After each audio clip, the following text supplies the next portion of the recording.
മുണ്ടക്കൈ ചൂരൽമല ഉരുൾപൊട്ടൽ പുനരധിവാസത്തിനുള്ള രണ്ടാം ഘട്ട കരട് പട്ടിക പ്രസിദ്ധീകരിച്ചു. അർഹരായവർ ലിസ്റ്റിൽ ഉൾപ്പെട്ടിട്ടില്ലെന്ന് ദുരന്തബാധിതർ പറയുന്നു. ഇതുവരെ സർക്കാർ പ്രസിദ്ധീകരിച്ച ഗുണഭോക്തൃ ലിസ്റ്റിൽ 323 പേർ മാത്രമാണ് ഉൾപ്പെട്ടിട്ടുള്ളത്. 10-ാം വാർഡിൽ 42-ഉം 11-ാം വാർഡിൽ 29-ഉം 12-ാം വാർഡിൽ 10-ഉം അടക്കം 81 കുടുംബങ്ങൾ ഉൾപ്പെട്ട കരട് പട്ടികയാണ് സർക്കാർ ഇന്നലെ പ്രസിദ്ധീകരിച്ചത്.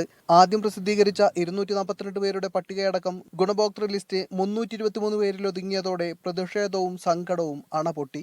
2 ലിസ്റ്റിലും വന്നിട്ടില്ല. പിന്നെ ഇപ്പം വാടകയ്ക്കാണ് താമസിക്കുന്നത്. സ്കൂൾ റൂട്ടിലാണ്. അവിടെ ഒരിക്കലും നിൽക്കാൻ പറ്റൂല. കാരണം വെച്ചാൽ അവിടെ നിന്നാണ് നമ്മളെ മുന്നിൽ നിന്നാണ് മരിപ്പുകളൊക്കെ എടുത്തിട്ട് പോയത്. പ്രസിദ്ധീകരിച്ചത് കരട് ലിസ്റ്റാണെന്നും മാർച്ച് 7 വരെ ആക്ഷേപങ്ങൾ ഉന്നയിക്കാൻ അവസരമുണ്ടെന്നുമുള്ള വിശദീകരണങ്ങളിൽ ഒതുങ്ങാത്ത അത്രയും വലിയ ആക്ഷേപങ്ങളാണ് ദുരന്തബാധിതർ ഉയർത്തിയത്. രക്ഷാപ്രവർത്തനത്തിനിടെ മരിച്ച ശരത്തിന്റെ കുടുംബത്തിന് പോലും ഇരു ലിസ്റ്റുകളിലും ഇടമുണ്ടായില്ല. എല്ലാം നഷ്ടപ്പെട്ടു പോയി. പിന്നെ പറഞ്ഞാൽ ഞങ്ങളെ പ്രതീക്ഷിക്കുന്ന ഒരു മോനാണ് ഞങ്ങളെ വിട്ടുപോയത്.